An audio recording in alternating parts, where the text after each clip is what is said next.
Mes respects à tout le monde, bienvenue dans la Forge du Quantum. Aujourd'hui, Forge NAN numéro 17, la trigonométrie du collège. Et on commence sans plus attendre par cet exercice dans lequel on considère la figure suivante, où les points B, C et D sont alignés. La figure n'est pas en vraie grandeur. Première question, calculer la valeur exacte de la distance BC. Avant de te précipiter dans les calculs, il te faut analyser la figure pour déterminer l'outil le mieux adapté pour répondre clairement et rapidement à la question. Il faut calculer BC, que je surligne en rouge. Tu disposes de quelles informations? Au vu du codage de la figure, le triangle ABC est rectangle en C. Tu as cette longueur, et celle de l'hypoténuse. De ce fait, il est logique d'utiliser la réciproque du théorème de Pythagore, qui stipule que BA au carré est égal à BC au carré plus AC au carré, ce qui entraîne que BC au carré sera égal à BA au carré, moins AC au carré. Donc, BC sera égal à la racine carrée de BA au carré moins AC au carré, soit racine carrée de 30 au carré moins 25 au carré, ce qui donne racine carrée de 275, égale à 5 racine carrée de 11, que je reporte sur la figure. Question numéro 2, il faut calculer la valeur approchée au degré de l'angle BAC. Je marque l'angle en bleu pour le faire ressortir de la figure, et je vois 3 moyens à utiliser pour trouver cet angle. Analysons ensemble les données. En premier, le côté adjacent de l'angle et l'hypoténuse sont disponibles, ce qui entraîne l'utilisation du cosinus. Cos BAC est égal à AC sur AB, adjacent sur hypoténuse, égal à 25 sur 30 en reportant les longueurs, soit 5/6. L'angle BAC sera égal à l'arc cosinus de 5/6, soit 33,557 degrés, arrondi au degré près à 34. Autre moyen, le côté opposé à l'angle a été calculé à la question précédente, 5 racine carrée de 11, l'hypoténuse est donnée, tu peux utiliser le sinus. Sin BAC est égal à BC sur AB, opposé sur hypoténuse, soit 5 racine carrée de 11 sur 30, ce qui donne racine de 11 sur 6. L'angle BAC sera égal à l'arc sinus de racine de 11 sur 6, soit 33,557 degrés, comme précédemment, donc arrondi à 34 au degré près. Je reporte la valeur de l'angle en bleu sur la figure. Tu aurais pu aussi utiliser la tangente, opposée sur adjacent, puis l'arc tangente pour déterminer l'angle BAC, comme affiché sur ton écran, mais la vidéo sur pause si besoin, et tu aurais trouvé pareil. Mais je ne l'ai pas fait, la plupart des élèves ont tendance à penser d'abord au cosinus et sinus pour résoudre des exercices, et n'utilisent la tangente que si c'est obligatoire, ce qui n'est pas le cas ici. Dernière question, calculer un arrondi au millimètre près de la distance BD. Analysons la figure. La longueur BC a été déterminée, il manque la longueur CD, que je surligne en rouge. On te donne l'angle, entouré en violet, et son côté adjacent, entouré en rouge. Et tu cherches le côté opposé, donc la tangente est une obligation pour toi. Tan 49 est égal à CD sur 25, opposé sur adjacent, donc CD est égal à 25 fois tan 49, soit environ 28,759 cm, que je reporte en rouge sur la figure. BD est égal à BC plus CD, soit 5 racine carrée de 11, plus 28,759, ce qui fait environ 45,3 cm, valeur donnée au millimètre près. Tu as vu, rien de bien compliqué quand tu prends un peu de temps pour analyser la situation, et réfléchir sur la résolution. Exercice suivant, lors d'une intervention, les pompiers doivent atteindre une fenêtre, notée F, située à 18 mètres du sol en utilisant leur grande échelle, notée PF. Ils doivent prévoir le réglage de l'échelle. Le pied de l'échelle, noté P, est situé sur le camion à 1,5 m du sol, et à 10 mètres de l'immeuble. Seulement 3 questions dans cet exercice, mais avant de les traiter, il te faut légender le schéma pour sortir de l'énoncé les données techniques importantes que je vais surligner dans le texte. La fenêtre est à 18 mètres du sol donc, 18 mètres en rouge ici. Le pied de l'échelle est situé sur le camion à 1,5 m du sol, donc 1,5 m en bleu ici. Et ce point P est à 10 mètres de l'immeuble, donc 10 mètres envers là. Première question, avec les informations ci-dessus, calculez RF. D'après le schéma, SR plus RF égale à SF. Donc RF est égal à SF moins SR, ce qui donne 18 moins 1,5, soit 16,5 mètres, que je reporte en violet sur le schéma. Question numéro 2, déterminer au degré près l'angle que fait l'échelle avec l'horizontale, c'est-à-dire l'angle FPR. Je matérialise l'angle en marron et analysons ensemble les données disponibles. On a son côté opposé RF, son côté adjacent RP, ce qui implique l'utilisation de la tangente. Tan de FPR est égal à RF sur RP, opposé sur adjacent, soit 16,5 sur 10 en remplaçant par les valeurs numériques, ce qui donne 1,65. Donc l'angle FPR est égal à l'arc-tangente de 1,65, soit 59 degrés, valeur que je reporte sur le schéma. Question numéro 3, l'échelle a une longueur maximale de 25 mètres. Sera-t-elle assez longue pour atteindre la fenêtre? Tiens, je viens de voir une erreur de français ici, que j'entoure en jaune. C'est sûrement la faute du correcteur automatique utilisé. Mais revenons à nos moutons.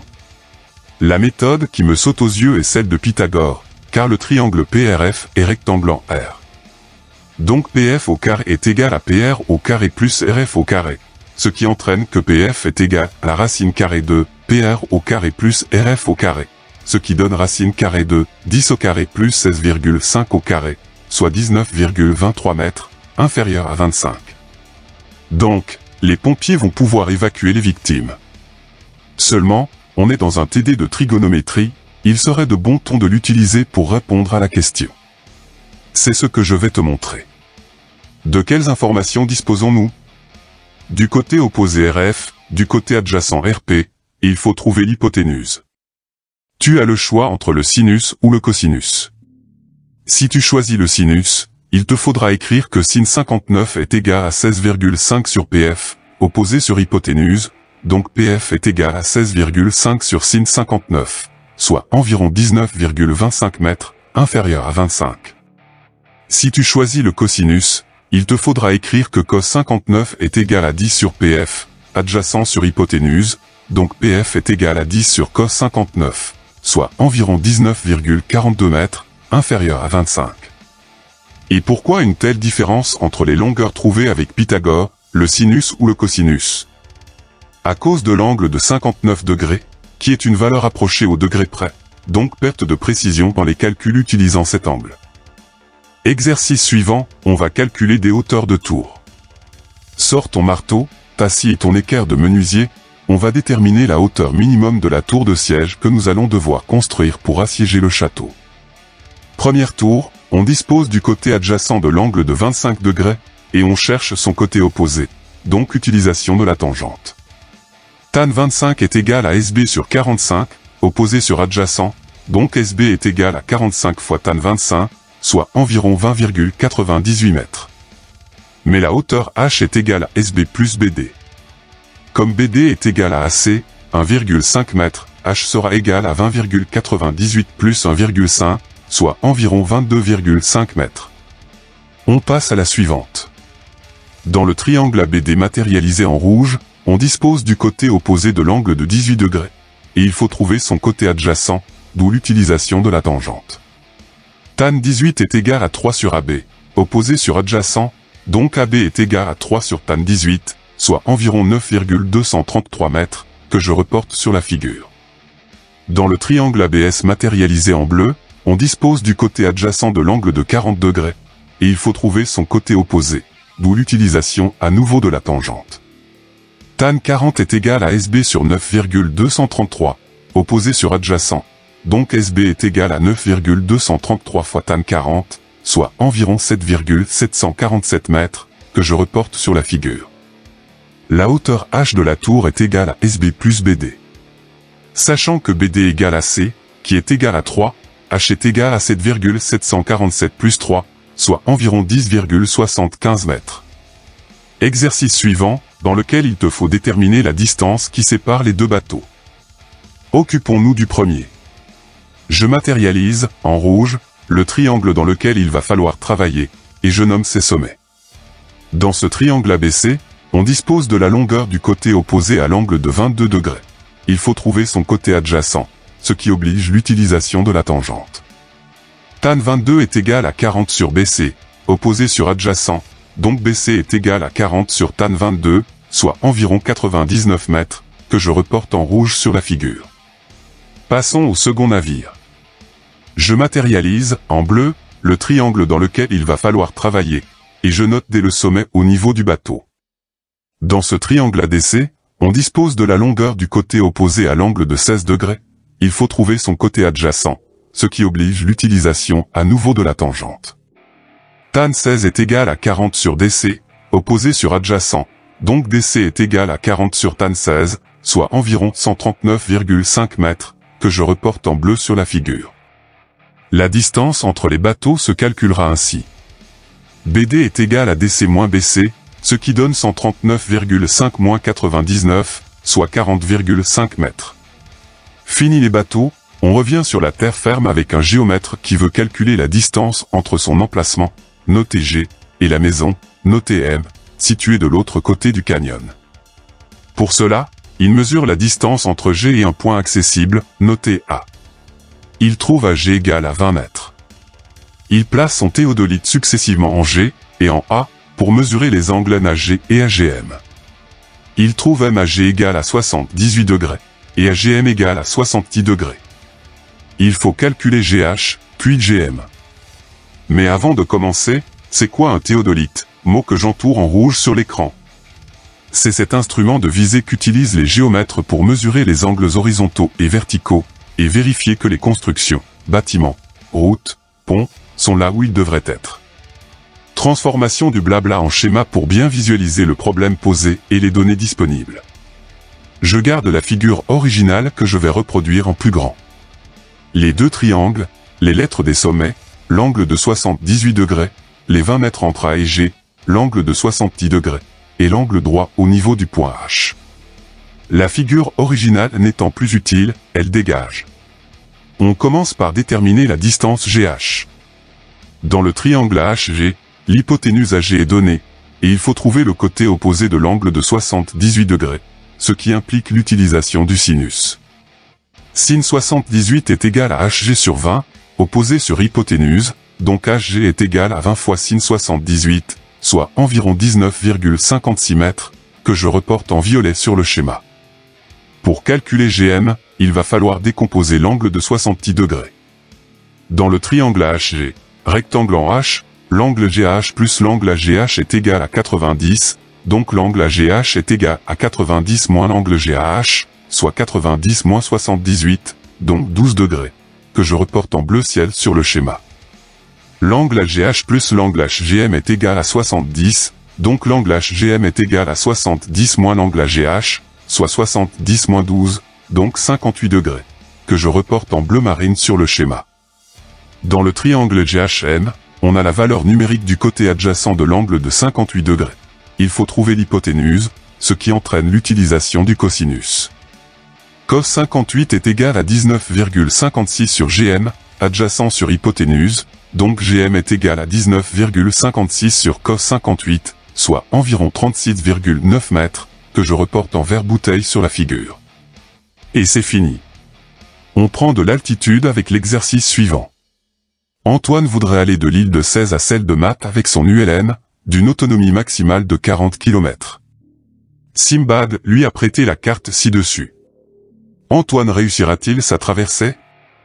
Première chose à faire, reprendre la figure donnée en la grossissant un peu, matérialiser en rouge et vers les triangles qui vont être utiles, et déterminer la procédure à suivre pour calculer la distance de parcours entre les deux îles. En premier, dans le triangle de gauche, SAP, il faut calculer SP par voie trigonométrique. En second, toujours dans le triangle de gauche, SAP, il faut calculer AP aussi par voie trigonométrique. En dernier, dans le triangle de droite, PMR, il faudra calculer PM grâce à Thalès. C'est parti. Dans le triangle ASP, on a la valeur du côté adjacent de l'angle de 25 degrés. Il faut trouver l'hypoténuse, d'où l'utilisation du cosinus. Cos 25 est égal à 15 sur SP, adjacent sur hypoténuse, donc SP est égal à 15 sur cos 25, soit environ 16,551 km, que je reporte en rouge sur la figure. Au vu de l'autonomie courte de l'ULN, le moindre mètre va compter, d'où le calcul des distances avec 3 chiffres après la virgule. Toujours dans le triangle ASP, on a la valeur du côté adjacent à l'angle de 25 degrés. Il faut trouver son côté opposé, d'où l'utilisation de la tangente. Tan 25 est égal à AP sur 15, opposé sur adjacent, donc AP est égal à 15 fois tan 25, soit environ 6,995 km, que je reporte en rouge sur la figure. Tu aurais pu aussi utiliser Pythagore pour trouver la longueur AP, mais je trouve cette méthode plus longue que la tangente. On arrive à la fin, matérialisation des deux triangles sur lesquels on va travailler. D'après le schéma, on sait que les points S, P et M sont alignés, tout comme les points A, P et R. SA perpendiculaire à AP, ce qui entraîne que SA perpendiculaire à AR. RM perpendiculaire à PR, ce qui entraîne que RM perpendiculaire à AR. Donc SA parallèle à RM, car deux droites perpendiculaires à une même troisième droite sont parallèles. De ce fait, on peut utiliser Thalès. PS sur PM égale à PA sur PR, aussi égal à SA sur RM. Remplacement par les valeurs numériques, ce qui donne que 16,551 sur PM égale à 6,995 sur 8, aussi égal à 15 sur RM. Pas besoin de la dernière fraction, et PM se calcule grâce à un produit en croix. PM égale à 8 fois 16,551, divisé par 6,995, soit environ 18,929 km, que je reporte en vert sur la figure. La distance totale à parcourir pour Antoine et SN, égale à SP plus PM, soit 16,551 plus 18,929, donc 35,48 km, distance plus petite que l'autonomie de l'appareil. Antoine peut partir rassuré, il ne sera pas obligé de reproduire la prouesse de Chesley Sullenberger, dit Sully, sur le fleuve Hudson en 2009. La forge est désormais terminée. Des questions? Un complément d'information. Rejoins-moi dans l'espace commentaires. D'autres exercices en PDF, librement téléchargeables, sont disponibles dans la description de cette vidéo. À toi de forger maintenant. Prochaine vidéo sur l'enclume. Que la forge soit avec toi. Stay tuned. Tchuss.